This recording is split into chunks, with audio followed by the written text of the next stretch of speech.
good morning, good afternoon, good night to wherever you are in this part of the world. It's so good to be again in your homes today. Beautiful, beautiful Sunday outside, and the weather looks good right here in Maryland. Oh, by the way, I'm back in Maryland. I left the Lone Star State a few weeks ago. Um, I hope everybody is doing well and staying COVID free. I hope everybody that is out there is still practicing our safe practice of social distancing or physical distancing, as well as wearing masks wherever we're going. Of course, sanitizing our hands and washing our hands as much as we can. Last week, we had a beautiful, successful Operation Borehole 55 fundraiser for us to put our boreholes in Africa. So if you missed it, well, next time, make sure you tune in so you can be a part of this stream and a part of this history. However, today we are going to be talking about energy and electricity, which is derived from our acronym STEW. And like Nia Song once said before, it is not stew the food, but it is stew, an acronym which depicts certain words and letters that we have been discussing for the past couple of weeks. So today's topic is going to be energy and electricity. And before we delve into that, where we're bringing Nia Song onto the show or the podium, let's listen to Africa Online Media Corporation's anthem. Enjoy. Oh, Africa. Oh, Africans, Africans for Africa. Africans, Africans for Africa. Africans, Africans for Africa. Africans, Africans for Africa. Africans, Africans for Africa. Africans, Africans for Africa. Africans have many bright ideas. If only you let us share. If you really want to know my history, please come, sit down, listen to my story. God gave us all wisdom.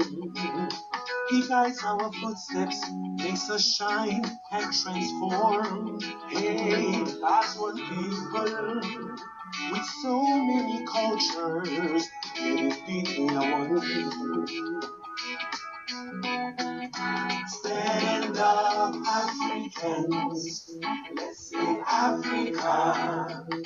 Let us all unite behind Africa Online Media Corporation. Stand up, Africans. Let's sing Africa. It's time to come together, promote awareness, progress, and solution.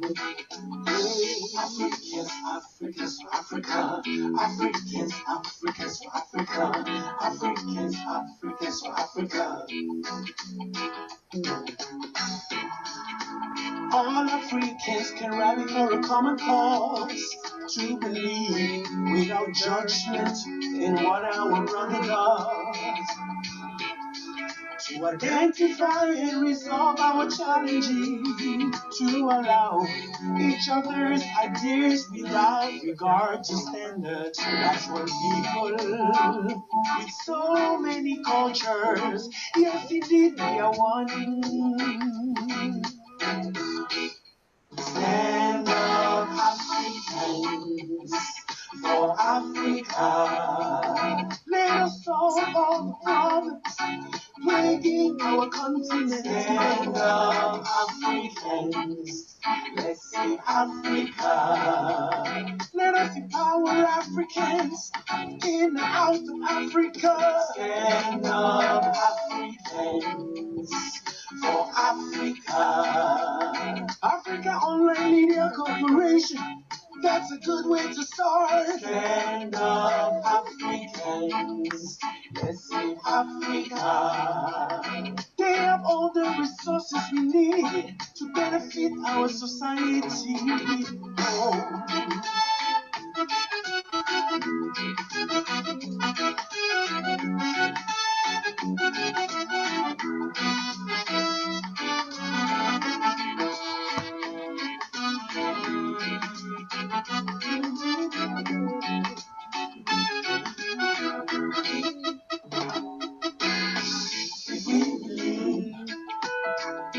will be education for everyone. We believe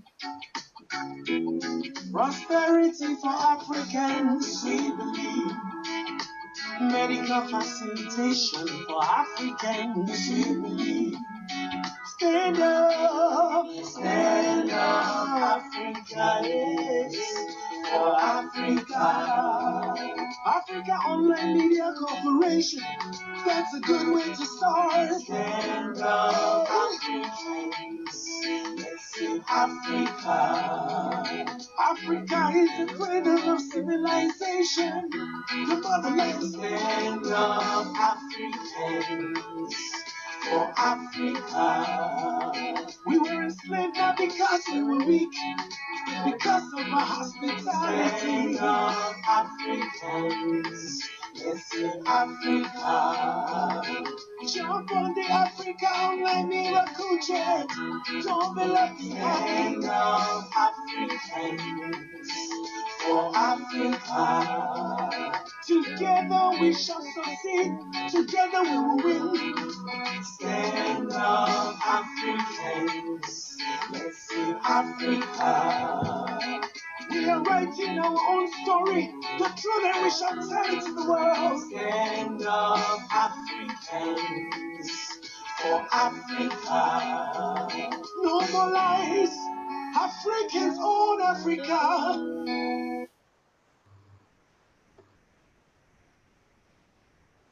Thank you so very much indeed. Stand up Africans and Africa is for Africans. Ladies and gentlemen, we are looking forward to having some of you call in so that you can participate in our discussion, because this is not only for the Africa Online Media Corporation staff to be on, this is your show. So meaning you need to be a part of this, you need to call in. If there are any topics that you have on your heart that you think we need to address as well, please feel free, to contact us and let us know. Call us in, type on the, what you call the comments or the messages, so that you can be a part of this. This is your show. So feel free to please get in touch with us. And without further ado, let me bring on the man of the hour, our chief editor, Nia Song. Come on. Hello, Sylvia. Hello, everybody, and greetings to all. Well, it's been another fantastic week, and of course, let's see what we have here. Greetings to all, and welcome to our mid-September edition of Africa Online Media Corporation's weekly live broadcast. Oh, did you say mid-September? Yes, of course. September is only 30 days, and today is 13th. So we're kind of like already in the middle of the month. And as you heard our co-host Sylvia say a short while ago, our topic today is a look at that letter E in our STEW acronym. But before we get there, this September 13 is the 257th day of the year in the Gregorian calendar. We have just 109 days to go before 2020 is behind us. Whether we count it or not count it, it's been a year bringing its own things, doing its own things. Something that the year should not be counted, yes, but how can we not count it? We will see. The mathematics will not allow us anyway. So let's continue. If you live in these United States, its territories, its diplomatic missions, or any other American-run jurisdiction, you have just 51 days. Oh, you said 51? Yes, just 51 days until the presidential and congressional elections on Tuesday, November 3, 2020. Avoid leap years, because America experiences some kind of change every leap year. Okay, this past Friday, let's go back to the week. September 11 was a day of remembrance here in the United States. It was, as I said, September 11. That day, 19 years ago in 2001, that a cowardly bunch of terrorists seized and used airplanes as weapons of mass destruction. Yes, even before that word was coined, they started using it in 2001. The terrorist attack on the United States, which led to the deaths of more than 3,000 people, more than 3,000 killed. Yes, enormous property was destroyed, and fear and anger became parts of our souls. But then, fear is a coward, and anger should not be entertained. Never go to bed with an angry mind. Last Friday, therefore, America remembered not to revenge, but to celebrate those lives lost and that ego bruised. I almost choked there. Anyway, in other history around the world, in the history books, that date, or rather today in 1845, oh, that's more than a century ago, of course, the English chemist Michael Faraday, you must have learned about him in your primary school days, Yes. discovered what came to be known as the Faraday effect, that is, the influence of a magnetic field on polarized light. On this day in 1989, South African Archbishop Desmond Tutu led the biggest anti-apartheid protest march in South Africa. He had received the Nobel Peace Prize in 1984, but he was not marching against peace, he was marching for justice. Enough of history, you must be saying, and on to our topic of the week, the E in our STEW acronym, energy and electricity. The dictionary tells us that energy is power derived from the utilization of physical or chemical resources, especially to provide light and heat or to work machines. Wikipedia, that field, or rather that free encyclopedia says, quote, in physics, energy is the quantitative property that must be transferred to an object in order to perform work on or to heat the object. Energy is a conserved quantity. The law of conservation of energy states that energy can be converted in form, but not created or destroyed. End of that quote. On the other hand, electricity, quote, according to the dictionary, is the set of physical phenomena associated with the presence and motion of matter that has a property of electric charge. And that friend, Wikipedia, adds that, quote, electricity is related to magnetism, both being part of the phenomenon of electromagnetism as described by Maxwell's equations. Various common phenomena, it adds, are related to electricity, including lightning, static electricity, electric heating, electric discharges, and many others, end of quote. In down-to-earth terms, therefore, electricity is a form of energy that is carried through wires and is used to operate machines, lights, appliances, and water fuel. And when we covered this topic 4 years ago, we referenced a British magazine, The Economist, which had in 2014 published an article and concluded in that article that Africa has the potential to jump from being the world's electricity laggard to a leader in renewables if efficient governments don't hold it back. End of the quote from The Economist.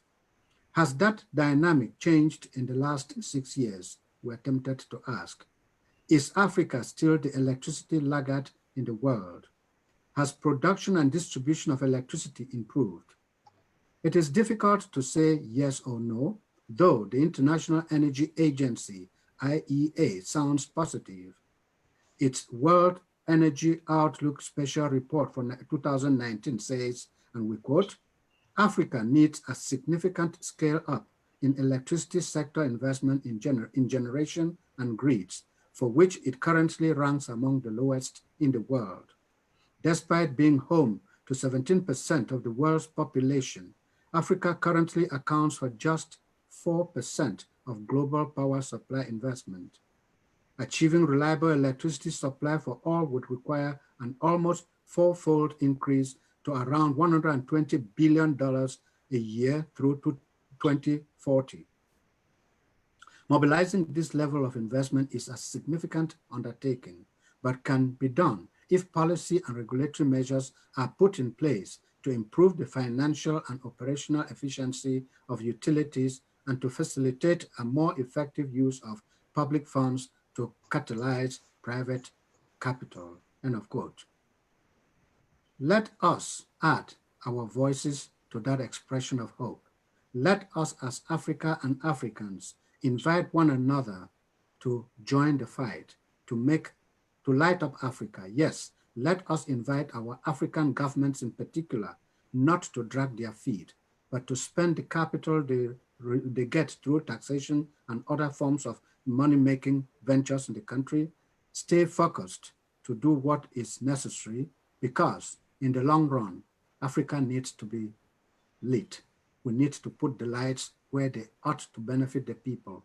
We need to provide the electricity power that will help businesses not just start, but grow and prosper, and thereby bring prosperity to our brothers and sisters in the continent, to our folk back there on the African continent. So let us wake up, like our anthem says, because if we cannot do it, nobody else will.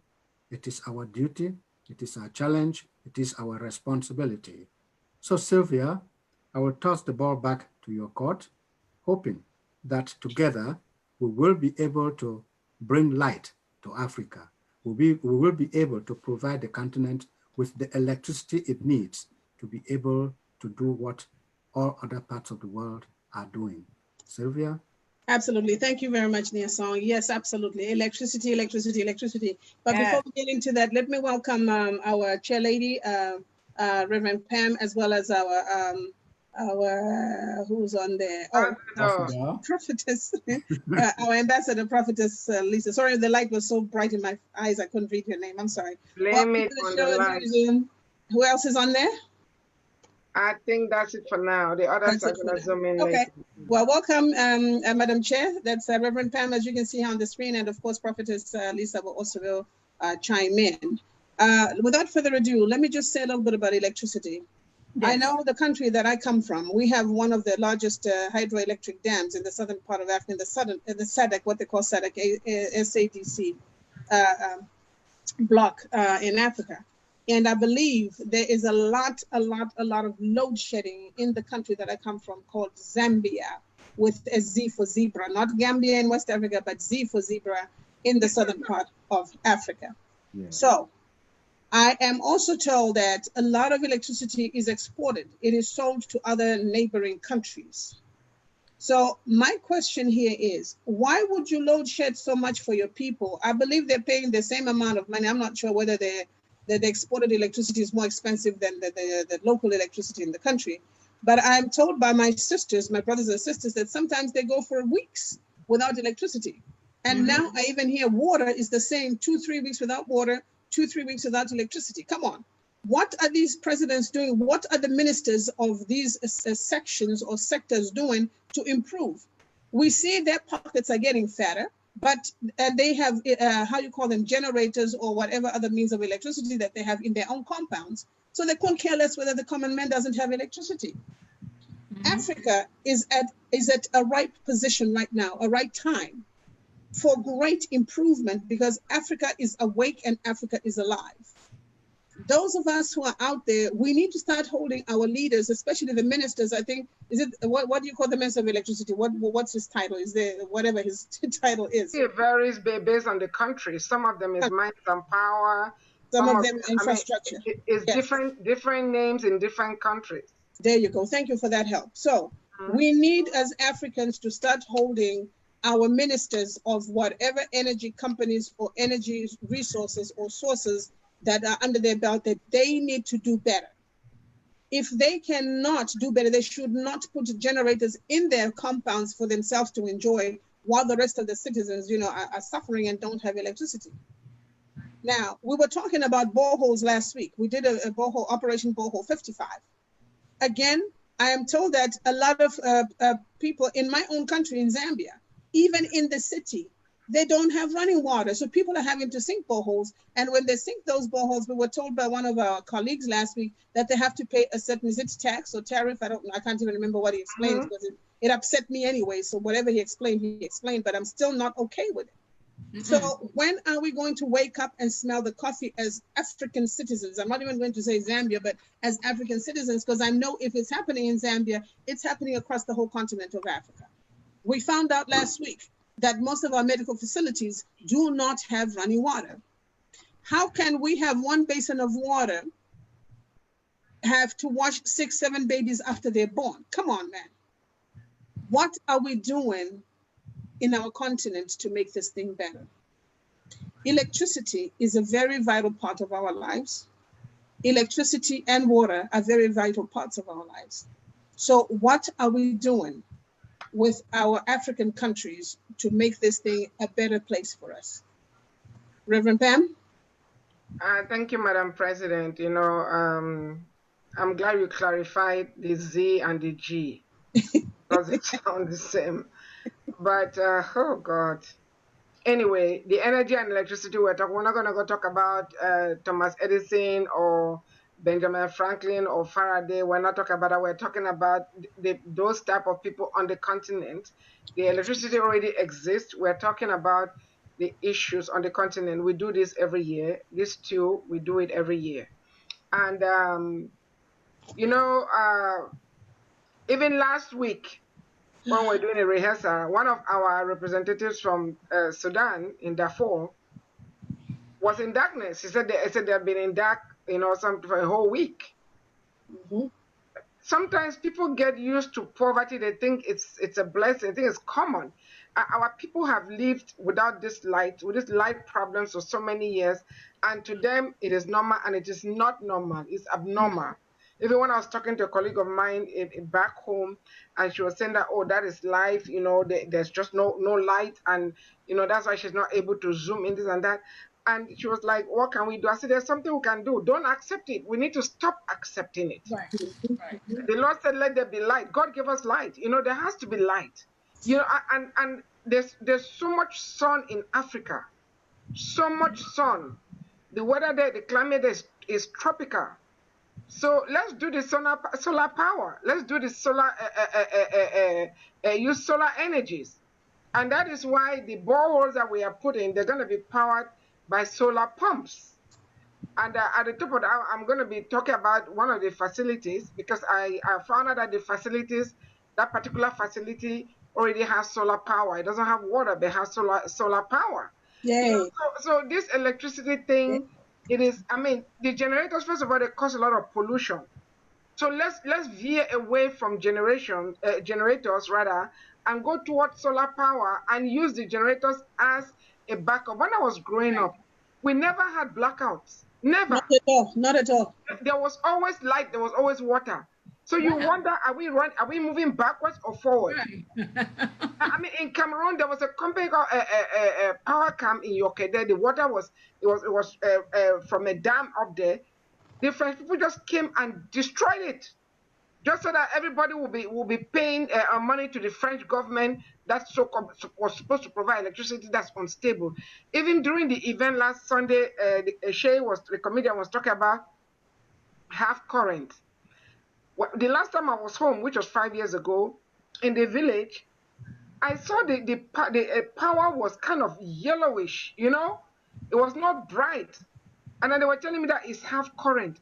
Why are you rationing current to people who are paying electric bill? It is not acceptable. Those things affect people's eyes. It is not. Look, my brothers and sisters, Africans, let's stop accepting all this hard life, this suffering, as if it's part of a normal life. It is not. It's abnormal. It is not acceptable. You should have light, especially if you pay for it. You should have light. You should be able to turn on your switch and turn it off. Somebody should not sit in an office somewhere in the government and decide how much power you have or whether you have electricity. It's not acceptable, please. It is not. Over to you, Niason. Thank you, Madam President, Madam Chair, and welcome to Ambassador Lisa. It's a pleasure having you after last week, that fantastic long day, but you never tire, we never tire. We're here and we're talking power, we're talking electricity and energy. And before I get back to that, I want to go back to the Z and the G. You know, back in the day, Zambia, Gambia, okay. Back in the day, there was an African kingdom. There is an African kingdom called Swaziland. But people kept getting confused between Switzerland in Europe and Swaziland in Africa. So the king decided that they should change the name of the country from Swaziland to Eswatini. So it's now called Eswatini. So we don't have those confusions between Gambia, which is on the west coast of Africa named after the River Gambia, and Zambia, which is named after the Zambezi River. Both countries are named after rivers, and it is a pleasure to know that Africans stand up for certain things, but not for everything. If we stood up for everything, we will be able to harness the energy we have on the continent, harness the potential we have on the continent to provide electricity for every village and every city in Africa. So Ambassador Lisa, you, as I said last week, and as I always say, you know a little more about the continent than many of us because you've traveled most of the countries than the rest of us have done. Now, what has been your experience traveling the different countries of Africa? Have you had power blackout when you get to a hotel and you cannot find your way to the bathroom? Yes. I don't stay in hotels a lot. I stay with families. Okay. I travel with my apostle. When I take my apostle and teams from church, then we stay in hotels. But so in hotels, you know, there's generators. But when you're staying in the homes, even with the generators, you know, the generator can only run as long as the gas runs, and the gas only lasts as big as the generator is. So just this December, I was in Nigeria for 6 weeks, and 90% of that time I had no electricity in a home unless we were running the generator, and it was hot. It was hotter than hell. So the air conditioner, of course, wasn't running. Fans were not running. It was just hot. And they say, oh, that's just Nigeria. No, it's just Nigeria. And you're right. That should not be. Of course, I was complaining the whole time, but complaining quietly and trying to figure out how can we fix this problem. You know, in Uganda, when I'm there in Ginger, we have what they call rolling blackouts half a day, not half a day, half the town. So half the town, you know, about 7 o'clock, you start hearing that buzzing. You know, people's generators get ready to kick on because electricity is going out. So everybody starts shifting, trying to go to the half of the town where electricity is. And then the next day, you got to shift to the next half where there's going to be electricity because everything just shuts down around 8 o'clock, 8, 9 o'clock. There's no more electricity, no TV.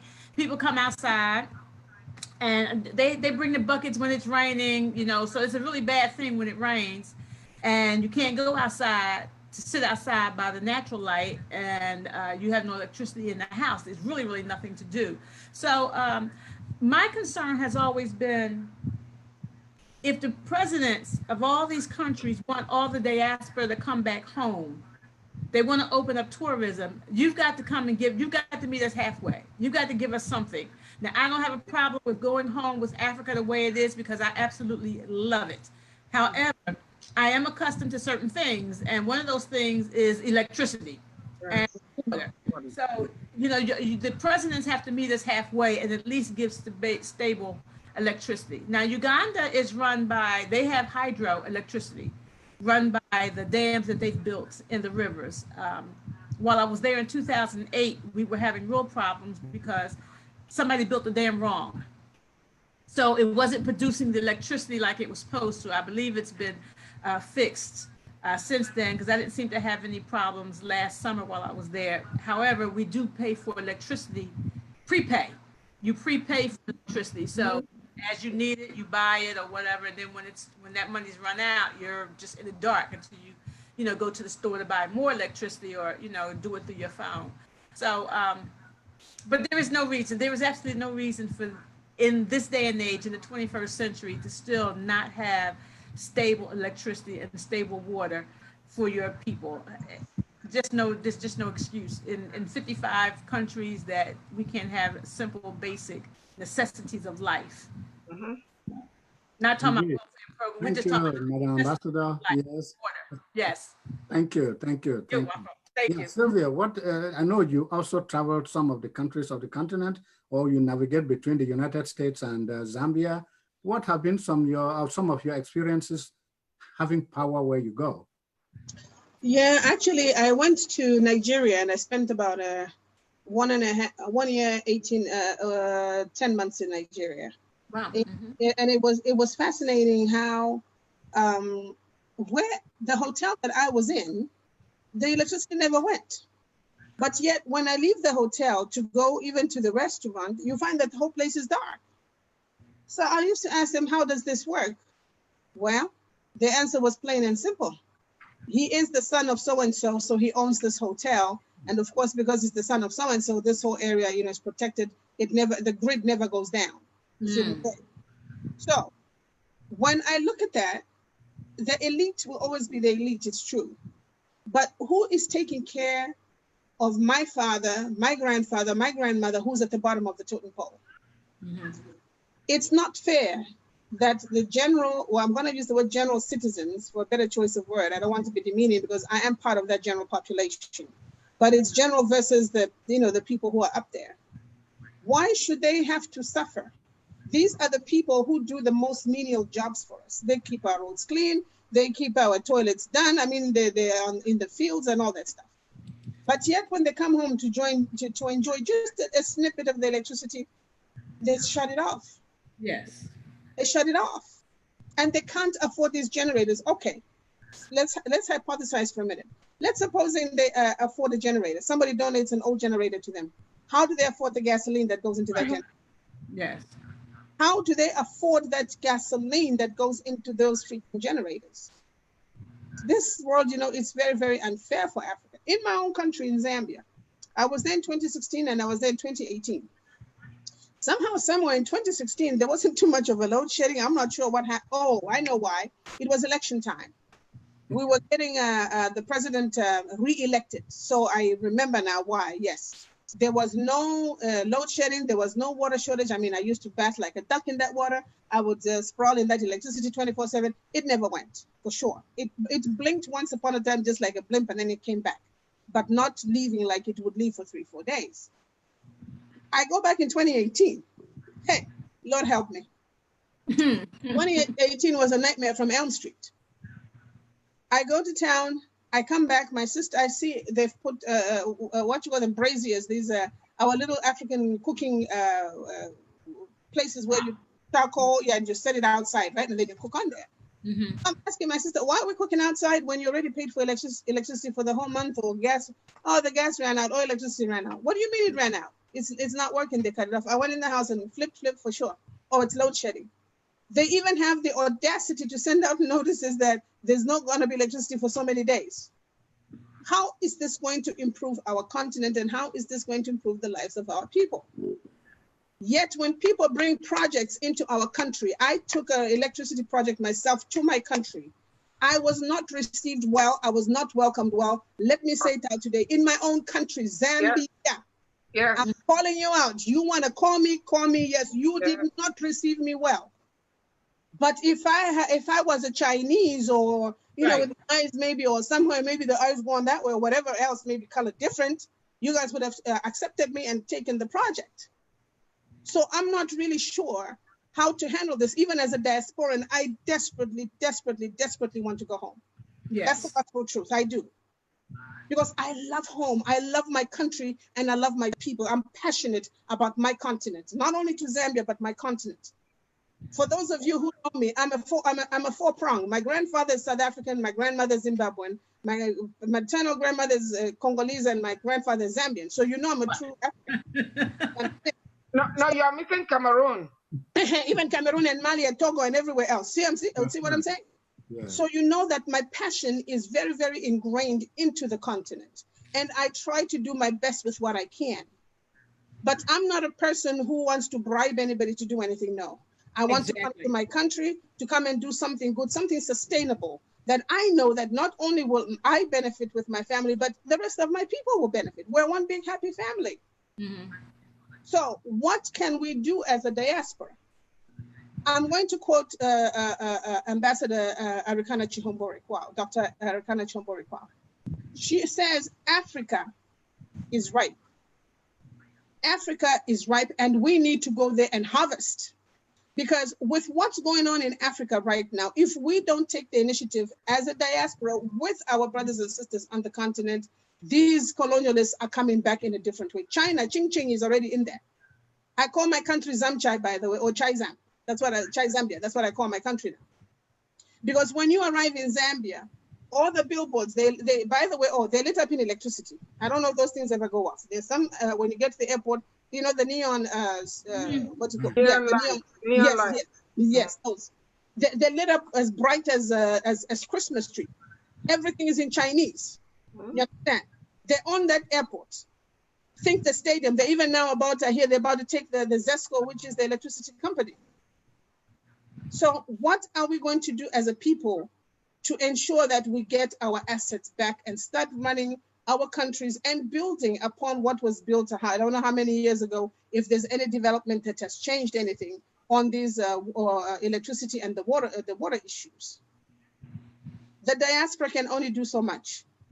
Yes, there's a lot of remittances that go into the country, but the unfortunate part about our remittances is they go to our direct consumer families. They don't go like into it, even though they do funnel into the economy. By bettering the economy, people shop more, people buy more, and people are doing more business-wise, yes. But as a diaspora, we need to come together and figure out a way. How are we going to help this go away, meaning the load shedding?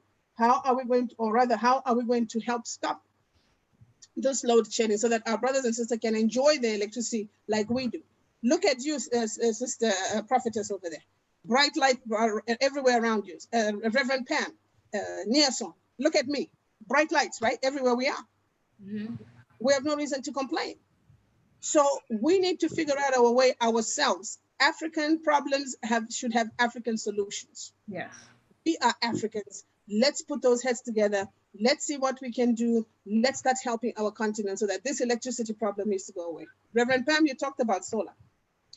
I did do a solar project in some country. I'm not going to say what name. And I think it was 2015, 2016. These solar panels were put into at an angle. I think it was 20 degrees. I can't even remember. You know, they're not straight, but they have to go at an angle like that. Mm-hmm.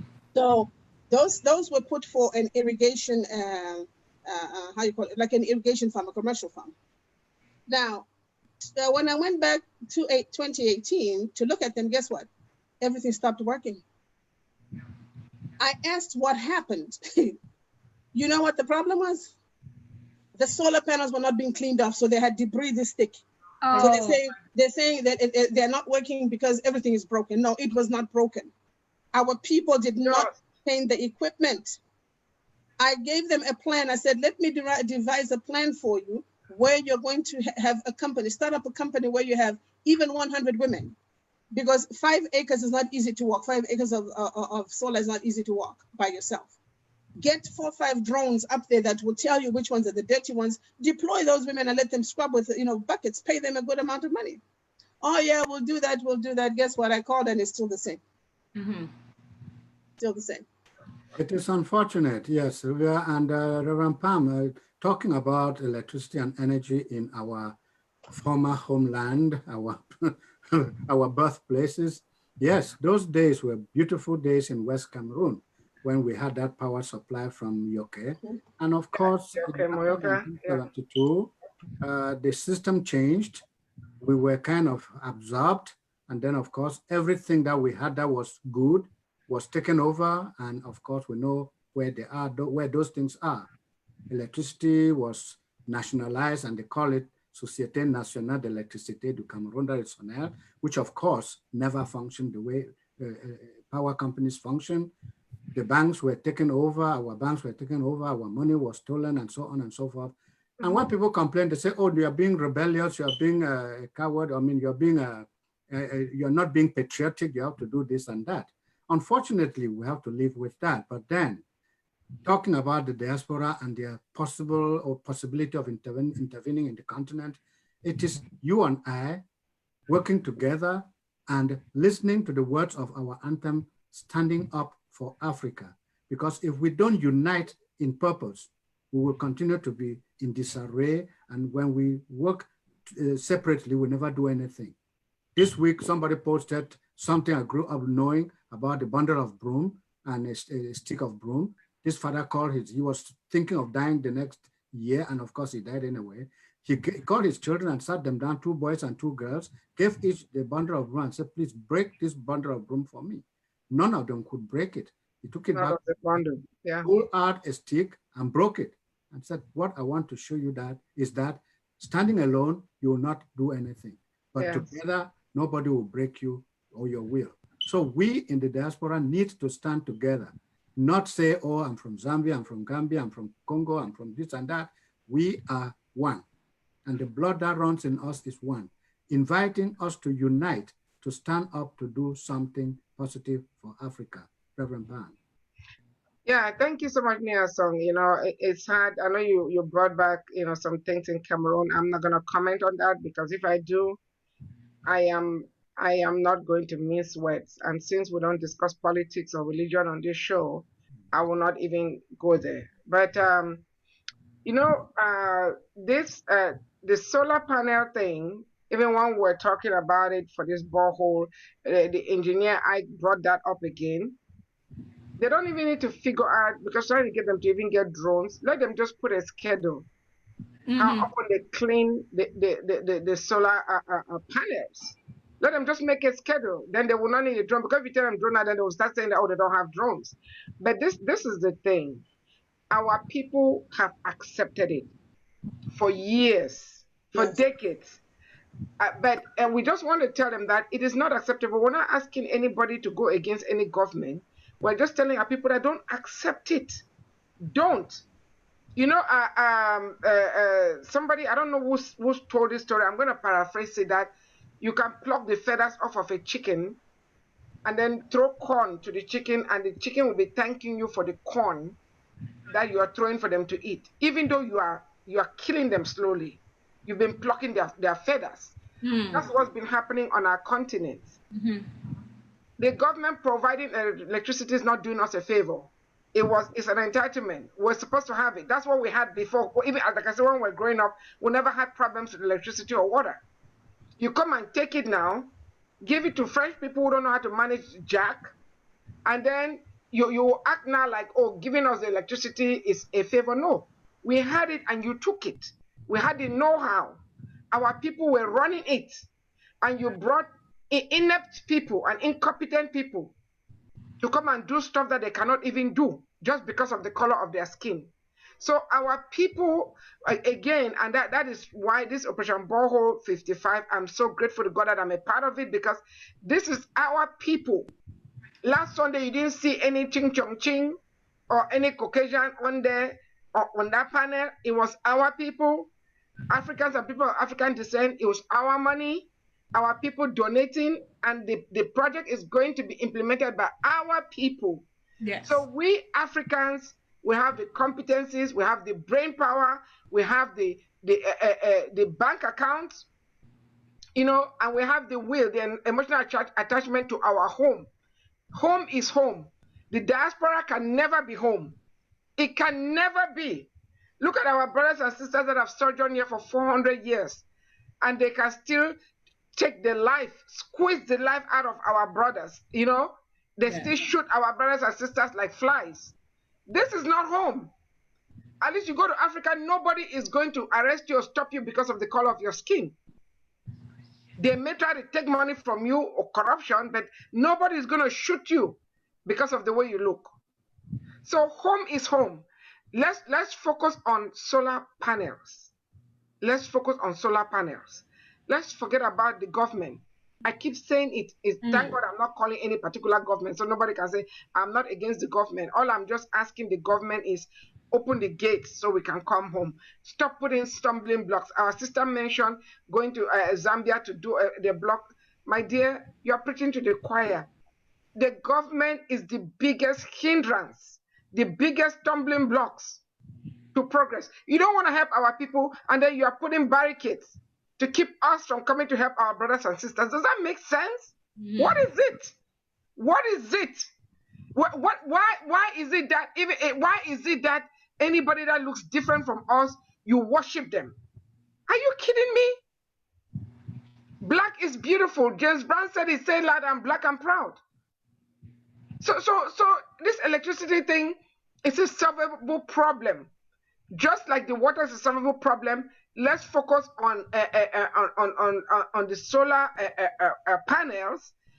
There's a young boy, I think he's from Sierra Leone or from I don't know if it's Sierra Leone, some country. The guy who developed, I can Google it, lion lights. This guy developed lion lights to keep away I'll mention which country, or somebody can Google it. Lion Light. It's a young boy that developed a Lion Light. Yeah, I think he was from Uganda or Kenya. I remember him. Yeah, we can Google it. We can Google it. It's the Lion Light. This guy developed that to solve a problem. The lions were coming to eat their cattle and take away, which was their livelihood. And he developed this thing to keep the lions away. I am saying that even our children, they have the brain power to solve our problems. We need to encourage people like that. And that young man, if anybody knows him or whatever, ask him to send us information at info@africaonlinetv.org, and we will support you, my dear son. We will support you, Nia son. Thank you very much. And we'll turn straight to Sylvia. I know that those solar panels work as long as they clean them, as you said. So you have to just keep knocking at them, knocking at their door, encouraging them to not forget that everything needs to be maintained before it works. I mean, even your body, if you don't maintain your body, you'll be stinking and nobody will want to be your friend. So everything needs maintenance, including the human being. So just keep encouraging them to do some maintenance so that the power can be available for the people to enjoy their lives. Because if we provide electricity, we're not just lighting up places, we're also giving opportunities for people to start up businesses. We're giving opportunities for people to learn better because they have better lighting. Don't let our children today study the way we studied with the kerosene lamp or by the fireside in the evening, because technology has given us the opportunity to do more than we ever can imagine. The only other obstacle is ourselves, our indifference to what we see. So Sylvia. Yes, talking about reading lights, there's a bishop that I know. His name is Bishop Whitaker. I'm not sure where his churches are based out, but he's a very humble man. He's an African-American man, and he started a program in Uganda for students because of this, what they call red eye or soot eye. There's the word they have where you put kerosene in a little can, and then you put a wick inside, and you close it, and you take the wick. That emits a lot of soot. So if you're very close to it and you're reading, your nose becomes black, so do your eyes, and everything about you gets black from the soot. Besides the candles, because candles are expensive sometimes to buy. So what they did is, because most of their students, when they came to school, the ones from grade 1, I think it was grade 1 to grade 7, 24/7, all of them were dozing and kept on sneezing. And when they sneeze, the black soot comes out of their noses, or it's even in their nails and stuff. So he came up with this program. I can't remember the organization he's working with, but I can call him and ask him, where the backpack, the actual backpacks for the children that they put their books in. Yeah. If you look at the backpack, there's a little small pocket at the very back of the backpack when you turn it around, right? That's where like your sandwiches, your pencils and stuff like that. They have come up with a system where they actually have a solar panel, a mini solar panel about the size of my hand. I think it's about the size of my hand, or a little bit small. So what they do is, because when the kids carry their bags, right, they put the solar panel, it's made that it can't fall out. I think it's been attached to it to where even if the bag is not closed, the thing will just automatically fall back so they don't lose it. So when they're walking to school, remember the sun is in their back. So it's being charged as they're walking to school. So by the time they come back home to want to read, it has that little thing where you can plug it into a bulb. They've made it in such a way that when they take the connection from that solar panel from the backpack, just plug it into a bulb, and voila, they can read, without any problems, because that's electricity being emitted from the solar pack. Now, they had given out some, I remember in Congo, DRC, they also went to Uganda. I'm not sure if they went to Kenya or Tanzania, but I know that he did mention these two countries as well. So there are people out there, philanthropists out there, who do have a passion for our children and schooling and electricity and all that stuff, that are also doing things quietly. They don't publicize themselves and be loudmouth about what they're doing, but results are being produced. After they started that program, he said that they noticed that an 80% jump, even in the grades of the students. Everybody's grades went up that way, because now they were having enough sleep. They were not getting that soot and stuff in their eyes and their noses and stuff like that. And then when they wake up in the morning, all they got to do is maybe eat, dress, and go to school. So there are things going on. I drove one time from Maryland to Ohio, from Ohio to Chicago. I saw these windmills. I thought I was on Mars for some reason or the other. These things look so strange. They're tall white things, and they have these propellers that run them on top. I literally had to park and take pictures of that stuff. So I just now realized that those things were actually wind-generated electricity. We have a lot of wind in Africa. Why can't we harness the wind? That young man that did that windmill, that harnessed that water from the ground. Yes. If he can do it as a child that's 13 or 14 years old that he did it, what more of some of us who have this medulla oblongata that's 40, 50 years old already? Why can't we put our brains together and start harnessing this energy and start producing sustainable, clean energy for our African continent? Reverend Pam?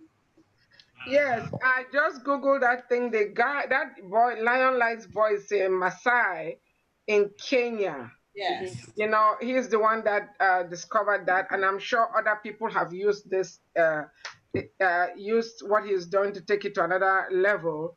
You know, when you were talking, I was trying to Google it so I can give people because I wasn't sure which country, but that was in 2018. I saw that story. You know, so I'm not sure if you pose a specific question or if you just wanted me to comment. You know, we are coming at the top of the hour. From the top of the hour, we're going to be talking about the borehole 55. But so we just have 9 minutes to talk about this electricity and energy.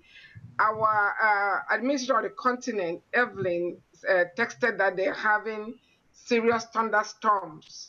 For the past 1 hour, they've been having serious thunderstorms, so she will not be able to join us. And I'm sure they're in darkness with those kind of weather that she's talking about. The only thing I would say about this electricity is just one form of energy. Let's look at the other forms of energy. But our people, please don't stay in darkness. Being in darkness is not normal. It is not part of your livelihood. It's not part of your inheritance. We need to find a way to light up that kerosene thing you are talking about. Who knows how many Africans have died from that soot? Who knows? Who knows? Who knows how many children have visual problems from reading with candles or those things or lanterns? Again, there's internet now. I know internet is expensive, but our children are more exposed than we were or our forefathers. But we continue to do this show because our motto is raising awareness about issues that affect Africa and Africans, seeking solutions to those issues and making progress. And we'll continue to do so because we have transformed a lot of lives. We're not keeping tally because it's not all about, accolades or whatever. We'll continue to do it, so long as lives are being changed, we'll continue to do it. So I'm going to hand back maybe to the ambassador because from the top of the hour, we have quite a bit of stuff to discuss. So I will yield the rest of my time to the ambassador. Thank you. Thank you. Ambassador. Yes, ma'am. Go ahead. Oh, one thing I wanted to ask, I know we're trying to do these projects and things without government and government involvement, but one of the things I was thinking was, one thing we need is information. We all have ideas about what we want to do and how to do it, but we need kind of information from the continent. So what do you think about at least meeting with the ambassadors that are here on the continent, that are here on the United States in DC or New York, just having conversations with them about how we can either accomplish our projects, get around government, because I'm with you. I hate bribery with a passion. I refuse to pay a bribe. I refuse to appreciate people. And I do understand why it happens. When you get paid once a month, if you get paid once a month, I have family in Kenya and Uganda who do work and they only get paid once a month or scheduled for payment once a month salary, and then they don't get it. And through the month, you've borrowed so much money that by the time you do get paid, you owe it back. So I understand why bribery happens. I still don't like it, and I still refuse to give into it. But yeah, like I said, for the diaspora to come home, we need certain things. And I didn't know that there was electricity and free running water before. This is the first time I ever heard that. No one's ever said to me that electricity and water flowed freely in Kenya or in Africa before, I guess before the colonizers came. Is that? That is true. It did. Even right after independence, when most of the African countries got independent in the 1960s, Zambia was one of the countries that flowed with electricity like nobody's business. If you go into the city, every shop is lit, even though they're closed. Then you go down the street, you see all the lights, the street lights are on. Every house that has electricity, you'll see them. It was just like what I'd call Sun City. There was electricity 24/7. There was never a time during the Kaunda regime, the first president that we had of Zambia, who was the founding father of our independence, there was never a time we ever load shed. Not that I remember. But when there was storms like Reverend Pam just said right now, yes, it would go off, but that's God's way. It wasn't actually man's way of turning anything off. So yes, there was a time in Africa, including Zimbabwe, because I had gone to Zimbabwe, Congo, DRC, all those countries, all of the SADC nations that I had gone to had running electricity, running water very well. So I'm not sure what happened. Did your water come from the river? No. Actually, the water wasn't from the river because Zambia has one of the largest dams in Africa called the Kariba Dam. The Kariba Dam is a hydro dam which provides electricity for almost all the neighboring countries around Zambia. Zambia is land linked. It doesn't have a way to the sea. So most of the countries that are around her, I believe, buy electricity from her. I'm not sure how many countries they are, but I know for a fact that yes, they say Zambia exports electricity, for of course revenue. Okay. Yes. Talking of which, Sylvia and Ambassador, the early presidents who took us to independence did not do it because they wanted money, because they wanted glory, because they wanted profit. They went into politics because they wanted to serve. The Kenneth Kaundas, the Kwame Nkrumahs, and so on, the people that were overthrown or who served until they retired, like Kenneth Kaunda, who is still very much alive today. Those were the people who came in because they had a service to render to the people. Since then, since the mid-60s up to now, those who come to power because they want to make profit. That is why they don't want to go away. See what happened in Mali. The people have been begging for this man to retire. Good job. He's in his 80s or so. He wouldn't go. They had to end up overthrowing him. Look at the man in Guinea. He's now taken over. He's now going to run for a fourth term of office because he changed the constitution to favor him. But these are not the people who will serve the people. They are there self-aggrandizement, which of course buries what we are all striving to achieve. But, can I say something funny? Some of them are in diapers. Some of those presidents are in diapers. Really? And they're still in office. Yes. Uganda's president's the same thing, same way. I think he's been president since the 70s, mid-70s. 4 decades or early 80s. After he was overthrown. Almost 4 decades, I believe it is. It's just ridiculous. That's why my constant prayer is that there has got to be a change in the government, change in the leadership. But they don't want to go. I believe in one thing our pastor teaches us is making friends in high places.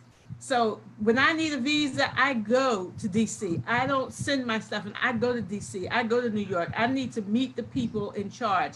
I get business cards, and then I come home and then I write them. I thank them for their visit. I stay in contact, not worrying anybody's patience, but every once in a while I just drop them a note, let them know I'm still thinking about them, so that when I need something, like when I get to Kenya and Uganda and I get held up at Busia's border and they won't accept that I already have a visa, I just pick up the phone and I call my friend who is in charge of the what do you call the house in the High Commission. I just call the High Commission and say, look, they holding me up. I already have a visa. I got it from DC. They get on the phone. Bam, I'm through. So I believe in having friends in high places. Relationships. Make room for us. So we need to just begin to make room, make friends with those in high places in New York and DC. Talking about power and electricity, energy and electricity, I was, in my research, I found out this company, Energy for Impact, energy for impact. That is energy, the number 4, impact. They say they help hundreds of micro entrepreneurs and establish viable service businesses that meet the needs of users in off-grid areas. They say they also work with mini-grid developers to build the capacity of the businesses they serve in newly electrified areas. These are maybe some of the kinds of things that we are looking for, to be able to establish relationships with these people, and find out what they do, how they do it, and what would be the impact if they do it. I know when we're doing the boreholes, I also found another company that is in Sudan. Top of the hour. Hi. Yeah, the person went to Sudan to do something and found out that the water was gold. So he decided to set up for that. So we're top of the hour, and I will return the microphone to Reverend Pam. Yeah, thank you. I know you were going there. I kept looking at the time. Yeah. Thank you so much. Madam Ambassador, you're right. Relationships are important, but these people, if they know that they are there to serve us, they will not be waiting for us to make friends with them. They are supposed to be serving us. They are employed by the people. They don't get it. You It's know, true. we are not working for them. They're supposed to be working for us. They're working for us. They need to be building relationships with us, you know. But anyway, that's a story for another time. We are at the top of the hour. Before we go into the borehole and whatever, I just want to take this opportunity on behalf of the organization to say just a heartfelt appreciation and gratitude to everybody, to all of us, for the work we put in 3 months. That event was planned in 3 months, you know, and executed, you know. So we did very well. There's always room for improvement, and the next one will even be better. So thank every single person, Madam President, Chief Executive Editor, Madam Ambassador, myself, all our team.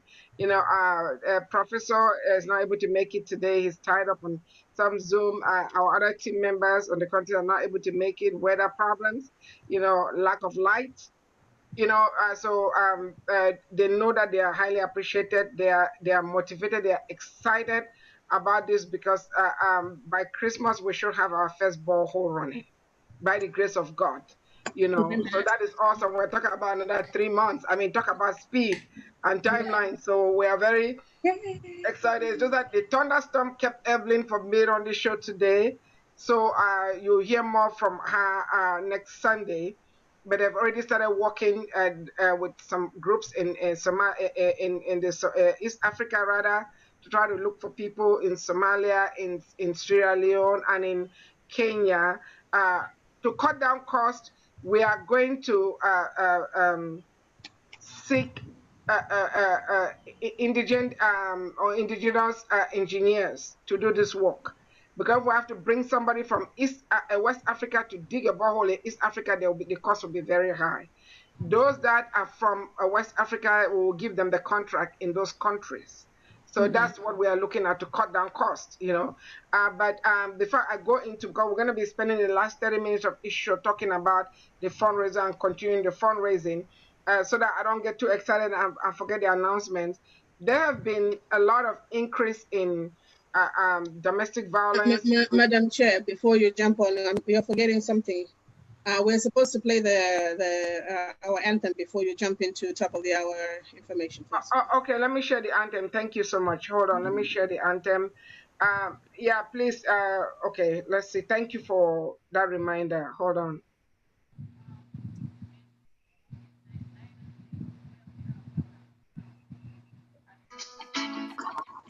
Oh, Africa. Oh, Africans, Africans for Africa. Africans, Africans for Africa. Africans, Africans for Africa. Africans, Africans for Africa.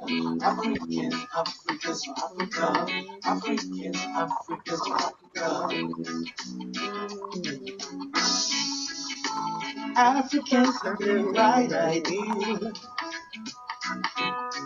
If only you let us share. If you really want to know history, please come, sit down, listen to my story. God gave us no wisdom. He guides our footsteps, makes us shine and transform. Hey, that's what people with so many cultures living in one. Stand up, Africans. Let's save Africa. Let us all unite behind Africa Online Media Corporation. Stand up, Africans. Let's save Africa. It's time to come together, promote awareness, progress, and solution. Africans, Africans, Africa. Africans, Africans, Africa. Africans, Africans, Africa. All Africans can rally for a common cause, to believe without judgment in what our brother does, to identify and resolve our challenges, to allow each other's ideas without regard to standards. That's what people with so many cultures, yes, indeed, we are one. Stand up, Africans, for Africa. Let us solve all problems plaguing our continent. Stand up, Africans. Let's save Africa. Let us empower Africans in and out of Africa. Stand up, Africans, for Africa. Africa Online Media Corporation, that's a good way to start. Stand up, Africans. Let's save Africa. They have all the resources we need to benefit our society. Oh.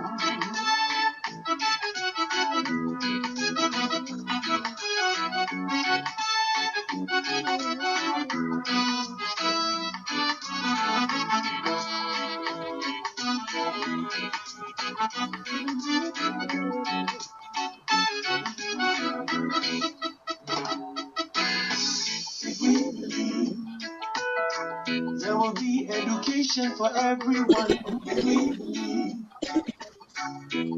prosperity for Africans, we believe medical facilitation for Africans, we believe. Stand up, Africa, yes, for Africa.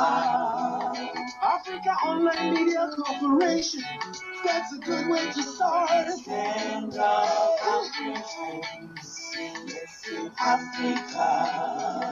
Africa is the cradle of civilization, the motherland. Stand up, Africans, for Africa.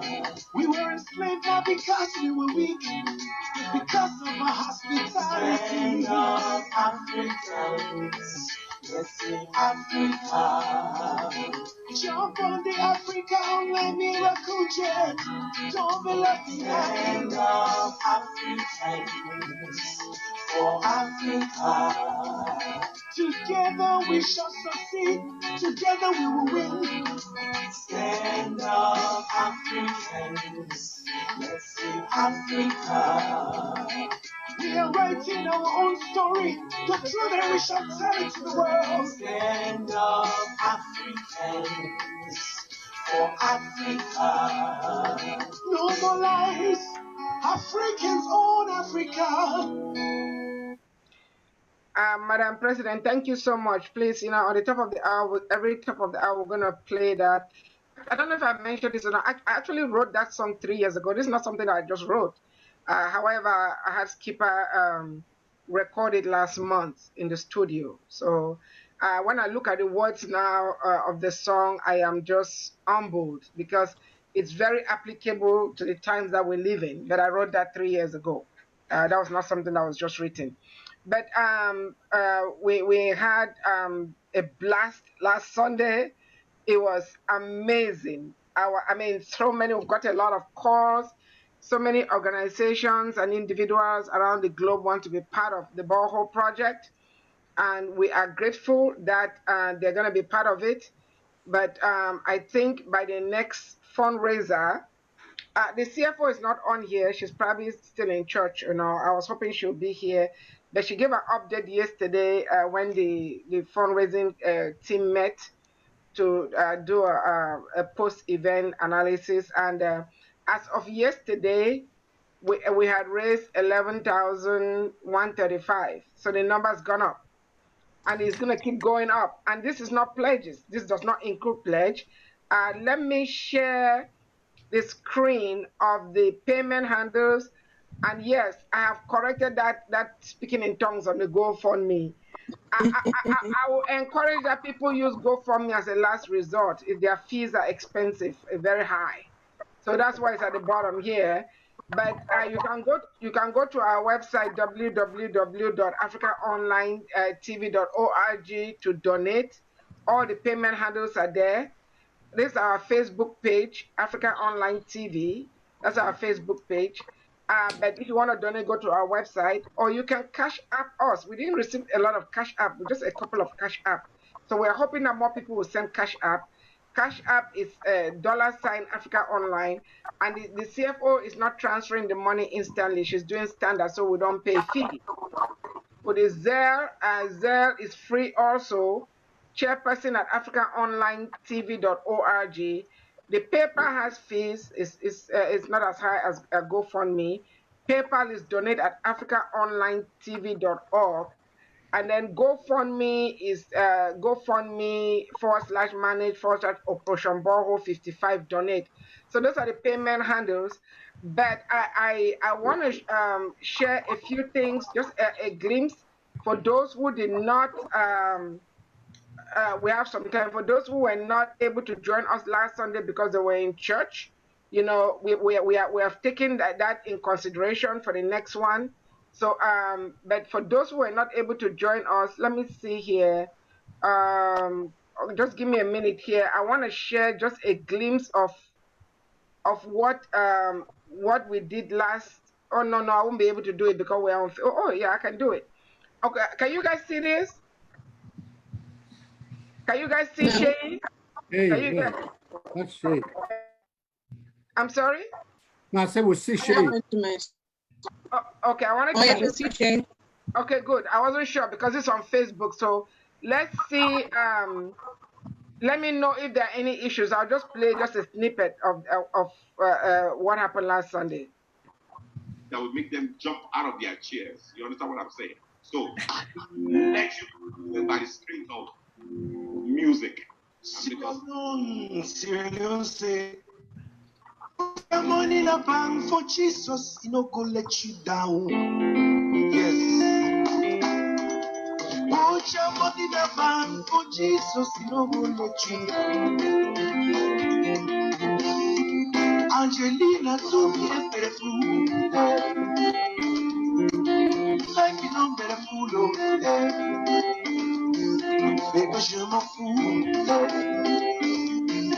Baby, je m'en fous. Antina, Sokoto, Antina, Sokoto, Antina, Sokoto, Sokoto, Sokoto, Antina, Sokoto, give me that, bum bum, give me that, bum bum, give me that, bum bum, bum bum, give me that, bum bum. I will say I love you so, but you tell me no, no, no. Baby, go back bungalow, baby, don't leave me for so, baby, oh, I love you, make you no worry, baby, oh. If I give you money, now me Africa, online, media, corporation, somebody say, Antina, Sokoto, Antina, Sokoto, Antina, Sokoto, Sokoto, Sokoto, Antina, Sokoto. Every day na party, every day na jolly, oh, away my woman. We supposed to be jolly, oh, say, no time to check time. We supposed to be party, oh, away my woman. Oh yeah, baby, shake it, oh yeah, mama, oh yeah, sister, I do party, oh yeah, mama, oh yeah, sister, oh yeah, baby, oh, time to follow me, come and see my wifey, my African baby, See the way she looking so simple, original woman, my African baby, She too fine, you check, only one solo, baby, na tomato just see you. She too open, too nice, Adama, you be my choice, I'm trying to get it the way he was speaking. Okay. Baby fire, you're my heart desire. When I dance from my Okay, well, the part that I want to take it to, if I try to take it there, it will stop the sharing.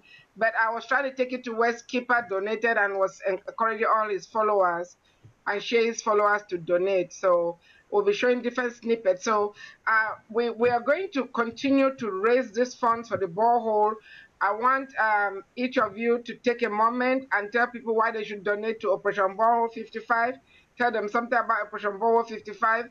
So we're going to start with Madam Ambassador, then come with Madam President, and then Nia Song.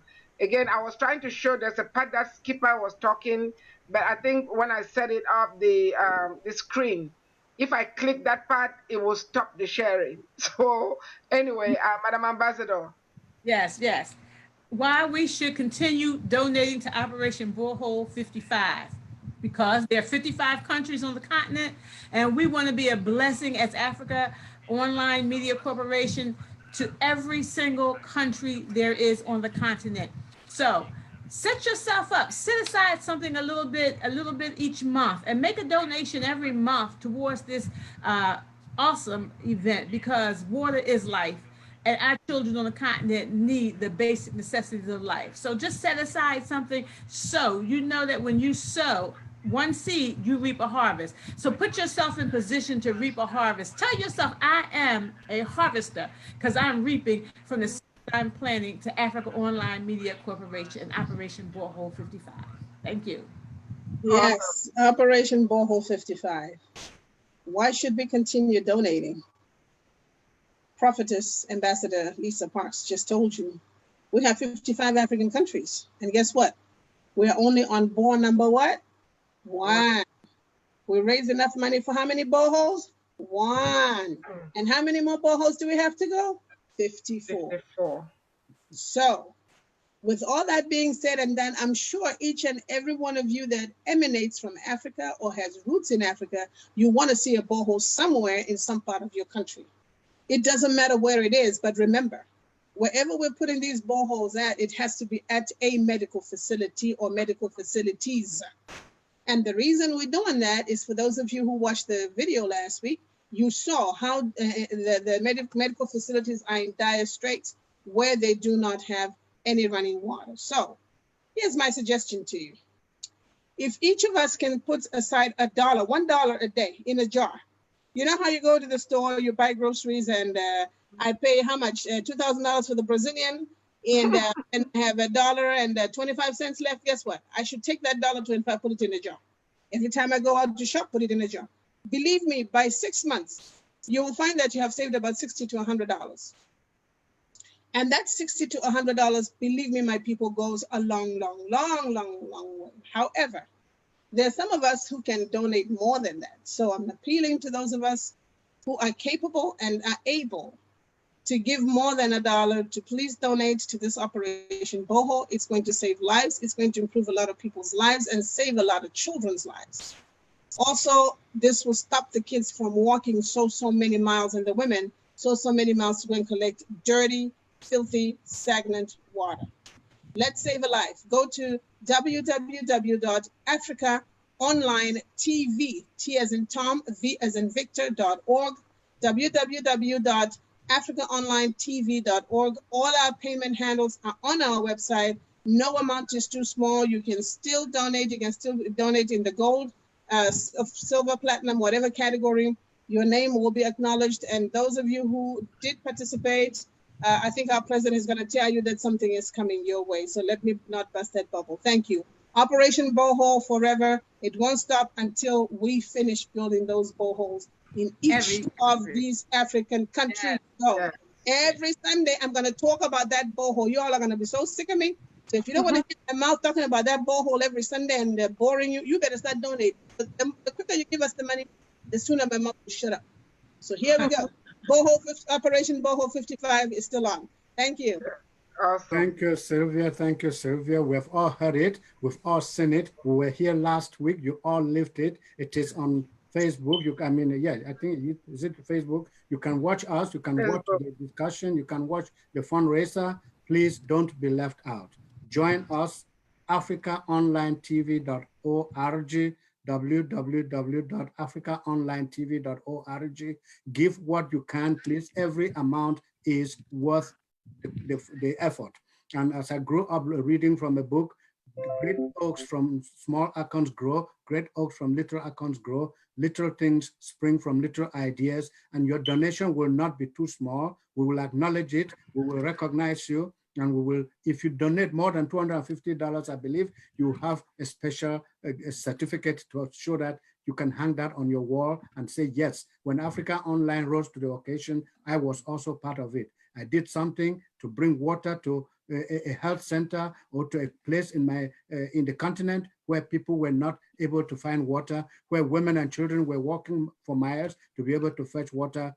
I did that in my childhood. I don't want children of tomorrow to do the same like I did in my childhood growing up. So please, water is life, africaonline.tv, africaonlinetv.org, sorry. So please bear with us, do what you have to do. Je vous invite, chers amis, chers frères et sœurs, de nous joindre à Africa Online pour contribuer, pour qu'on puisse creuser ce puits en Afrique, pour qu'on puisse donner l'eau en Afrique, pour que les gens puissent se laver les mains, parce que l'eau, c'est la vie. Je vous remercie, and of course, please count on us. We count on you. Be with us. We will be with you. That said, Chairman, Madam Chairman, over to you. Thank you so much, Nia Song. We will be speaking about domestic violence, especially battered wife syndrome. We're going to be speaking specifically on that. There have been an increased incidence. This is starting tomorrow. Yeah. This month is Member Choice Month. September has always been our Member Choice Month. Every year, in the month of September, we allow the members to subject a topic. But because of Operation Borehole 55, one week was kind of eaten up by that, so we'll extend it and just extend it through October. So Ambassador Lisa, Madam President, all your followers, whatever topic they want us to discuss, so long as it's not a political topic or a religious topic, we will discuss it. September is our member choice month. This topic is a member choice topic. Because we discussed domestic violence not too long ago, earlier this year during this pandemic. So we're going to be talking about battered wife syndromes. Not only the wives are battered, there are men that are also battered. Domestic violence goes throughout. So if you are out there, you are in a profession that deals with it, whether you're a psychologist, a clinical psychologist, psychiatrist, we invite you to come and be our special guest. But there's been an increased number of killings among Africans, by Africans, or domestic violence. Women, battered wives, that sometimes they don't even tell people what they are going through. They hide it from family members, and friends. You will see somebody with a big bump in their eyes or black eye, they will tell you they fell on the stairs. Really? Are you kidding me? Who are you kidding? And then sometimes they try to protect the perpetrators. And I want to say this. Proverbs 18:21 said, death and life are in the power of the tongue, and they that love you shall eat the fruit thereof. I'm not trying to preach at you, but the Bible, my faith informs the things I do in secular life and in spiritual life. But if somebody threatens you, you better believe what they are telling you. Mm-hmm. If somebody opens their mouth and tell you they're going to kill you, you better call the police. I don't care who that person is. I don't care if that person is your spouse or your child or siblings or your neighbor or your boss. You better call the police if you live in this country. If you don't live in this country or in a country where you can call the police, I'm sure in every country there are police officers. You can go to the police station and make a report. Believe me, when these people are talking, out of the abundance of their heart, the mouth speaketh. What they are saying, what is coming out of their mouth is coming from their heart. Don't think they are joking. Don't. It has happened so many times. You know, some will kill the wife and kill themselves. Some will just stab the wife to death or the girlfriend. Some will just shoot the wife in broad daylight. That's not us. We don't do that. That's not our culture. Don't come here and pick up everything. Pick up the good things. Don't pick up the bad and the ugly things. You don't have to. You know, it doesn't make sense at all. So we're going to be talking about that. Nielsen, we have 5 minutes, so let me hand back over to you. Thank you very much, Madam President. And Ambassador Lisa, I know that topic touches every one of us. Domestic violence or wife battering, we've seen it, we lived through it as we grew up. We might have not seen it in our cultures, but we've seen it in other places where we've lived. So we have to do something about it. Now let us go back to our topic, energy and electricity, and see if we can wrap up one way or the other by giving some inspiring or some inspirational or some, I don't know, motivational something that can lift us up so that together we can help people on the continent or help the governments to be conscientized, to be able to know that electricity is the necessary source for generating businesses, for making life easier, and so on and so forth. Ambassador Lisa. Amen. Thank you so much. My last thoughts on energy and electricity is Scripture tells us to call those things that be not as though they are. So at this time, I'm going to take this opportunity to call that the presidents of all these countries who are running their homes on all these generators and not thinking about their people, I decree and declare that you will shut down your generators and begin to live like your people and feel what your people feel and bring electricity, stable running electricity as well as water to your people in Jesus' name. Amen. Amen. Amen. And I concur all the way to the bank. Amen. In Jesus' name. Sure. When you don't walk in those shoes, you don't know how tight they are. Yes. But you're the first person to say, oh, take them off and put a cloth in there, or take them off and do this. But when it's your turn, you don't even know how to do it. I doubt it very much if we had to make our presidents leave their White Houses, whatever the homes they live in, the state houses in Zambia, go to the state house. If you had to ask any of those state houses to live on the street in a normal home, if they would even survive one day of no electricity, just one day, or even a few hours of just no electricity, they'll probably freak out. So somebody needs to bring that up to them, put them out of the state house for 1 month, let them live in a common man's home where they have to get their own water, have to get their own electricity. Maybe then they will learn to say, okay, other people out there besides us also need to have the luxury that we're experiencing. Or it will push the presidents to hold accountable the ministers of energy or whatever ministry is responsible for their energy to say, you got to do a better job. And that minister of energy too needs to be put out of his house as well. Turn off the electricity, turn off the water, so that they know how it feels, how the common man feels. Not only for 1 month, but for 3 months, so that they understand. And maybe they can change the way of operations to make sure or ensure that the common citizens, my brothers, my sisters, my families in Africa, get that electricity by God's grace. Amen. Reverend Pam. Yes, I just want to encourage our people, especially our young people, come up with a solution, reach out to us, we'll see how we can help you. I don't have faith in our government, so I'm not going to talk about them. I just want to appeal to the young people, look for a solution to this electricity problem. If it's solar panel, solar power, it's better than generators where you have to go find gas and all that stuff. So come up with a solution, inbox us on Facebook or email us at info@africaonlinetv.org, and we'll see how we can connect you with either a group that can help you or we'll look for a way to help you. But we want our people to own our own problems. We're not going to reach out to the colonizers to help us. We're going to reach out to our brothers and sisters. Nia Song, if you don't mind announcing the topic in French, we still have 1 minute. Over to you. Thank you. C'est-à-dire, notre sujet pour la semaine prochaine, qui commence cette minuit, c'est cette affaire de violence contre votre épouse ou votre épouse.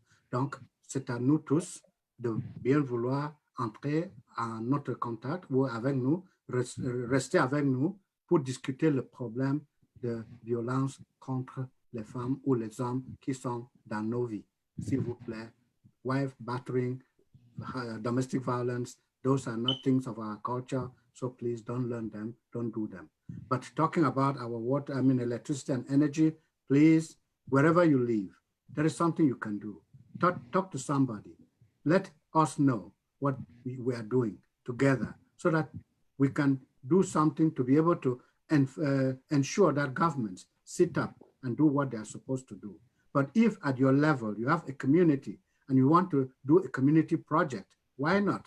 You can do a community project, just seek the necessary paperwork to be cleared by your administrators, whatever they do. I know they will ask for bribe, but please, I hesitate to say give bribe, just try to give. No bribes. Tell no them bribes. we're not giving bribes. This is for the community. It is a community project. We work on it for success so that together we can be better people than we've ever been.